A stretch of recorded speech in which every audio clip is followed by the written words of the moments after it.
Tattoos are one of these topics that we have a lot of urban legends surrounding. And it stems, like Rabbi Gross mentioned earlier, it all stems from our Torah. This is also from Leviticus, the same chapter actually, that we were quoting from earlier. You shall not make gashes in your flesh for the dead, or incise any marks on yourselves. I am the Lord. This is the foundational text that your mothers use when they say you can't be buried in a Jewish cemetery, which is false. I'm sure Rabbi Gross would agree with that. That is patently false. If you have a tattoo, whereas that might be against halacha, and there is a difference in my estimation anyway, between being against halacha and being against Judaism, which we'll speak to in a bit. Whereas that might be, you can get buried in a Jewish cemetery, and the reasons why the halacha exists in the first place is a prohibition against idolatry. That way back when, Jews that happened to get tattoos sometimes got them as a sign, or the tattoos themselves would be a symbol of the idol that they prayed to. So Maimonides in the 12th century, wanting us obviously to have nothing to do with idolatry, took all of the things that were reminiscent of idolatry or that hinted at it and totally got rid of them. And since we don't have those reasons today, therefore, I'm not advocating everyone go out and get a tattoo, but to say that it's absolutely wrong in Judaism as opposed to anything else, I think is a little extreme. I do think that we need to treat our bodies seriously, that our bodies are a temple, that they don't necessarily belong solely to us, that they are a gift from God. But in the sense of an earring being meaningful and beautiful in cases, so can a tattoo.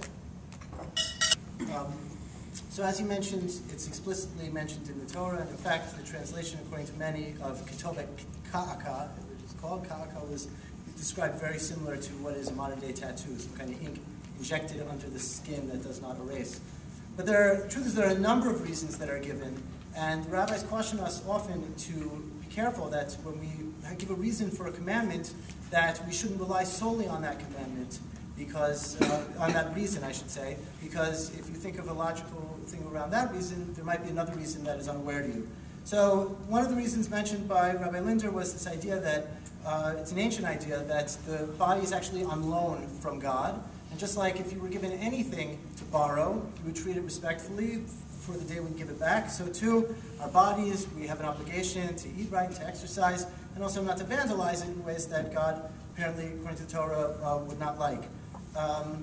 But another reason offered is that any form of permanent branding or tattooing is something that is considered below the dignity of man. Now, the Nazis tried to dehumanize the Jews in the eyes of the Germans any way that they could. So every Jew who entered a concentration camp was tattooed with a number. And this said two things. Number one, you're no longer a person. You don't have a name or an identity. And number two, you're branded just like an animal or an object.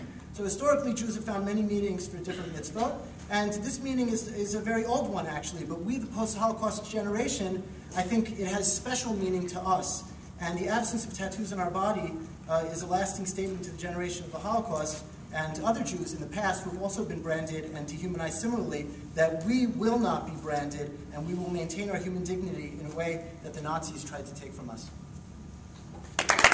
Just curious if you spoke to the dehumanization, which I agree with, that the Nazis used. That's a historical example and not a religious one. So I just want to be clear on, are you against tattoos? Well, I'm just clarifying that the principle, the Nazis understood a principle of branding. The Torah gave a religious example that man is not an animal. And the Nazis, from their own perspective, said we want to make Jews animals. That's what I'm saying. I'm not saying because of the Holocaust we don't have tattoos. What I would like to know, I would like to clarify at least, I'm familiar that in the Guide to the Perplexed, Maimonides says that he gives a reason for many mitzvot that he says were maybe reminders of what the Jews did for idolatry. But he wrote another complete book called the Mishnah Torah, where he says explicitly that today tattoos are still, in his day, and for all future generations, according to the philosophy of Maimonides, that tattoos are in effect. I'm not sure what the question is. The question is, so how do you say that Maimonides did away with tattoos? No, he was against tattoos. No, I said he was against tattoos, but he was against them for the reason of idolatry. Okay, I thought you said that he got rid of the... Oh, no. Okay. Some of you may have seen the movie Throw Mama from the Train, Danny DeVito and Billy Crystal, amazing movie. There's a scene in that movie where Danny DeVito takes out a bunch of coins, and Billy Crystal just makes fun of him, thinking that it's this stupid coin collection. And as Danny DeVito's character is talking about them, he almost starts crying, because each coin represented a meaningful memory in his life. The reason I'm telling this story is because it's not for us to judge what's meaningful to someone else. So when you say a tattoo isn't respectful or humanizing, I think that's for the owner to decide. That's not what philosophers would call an ontological reality. That just doesn't exist. That's up to us to decide. Just like some people find piercings grotesque, some people find piercings to be beautiful.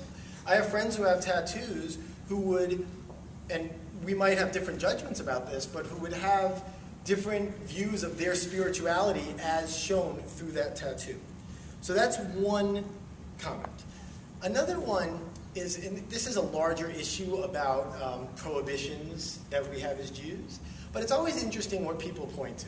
People always point to that tattoos are bad. They make up false stories about them, that you can't be buried in a Jewish cemetery, but yet we don't hear nearly the same kind of vitriol about smoking. I mean, smoking damages a body, certainly, both physically and I would argue spiritually, way more than tattoos do. And you could argue, I would argue, that tattoos have an art to them. They have a uniqueness. One can describe their personality through one. And so again, how one chooses to prioritize both the commandments and prohibitions in Torah, I think says a lot more than just listing what they are. Okay, first of all, I'm against smoking. Nobody should smoke either. And in fact, there's a lot of halachic discussion on this, and not to give anybody ideas, you should all not smoke, but the 19th century Talmudist Pnei Yehoshua, he actually wrote that smoking is good, because scientists in those days thought that it was good for digestion, and he advocated it. But nowadays, halachists, obviously for the same reasons of being kind to your body, would say that it's not okay. But all mitzvot have many meanings, and that was the point that I'm making. Now, when I offer one reason for a tattoo, is I'm saying it's something that we could look for meaning. But we are given 613 mitzvot. Some we can do, some we can't do because they don't apply to us. But every one of them we learn, and we see what we can, what lessons we can derive from it. There's no definitive meaning for any of these mitzvot.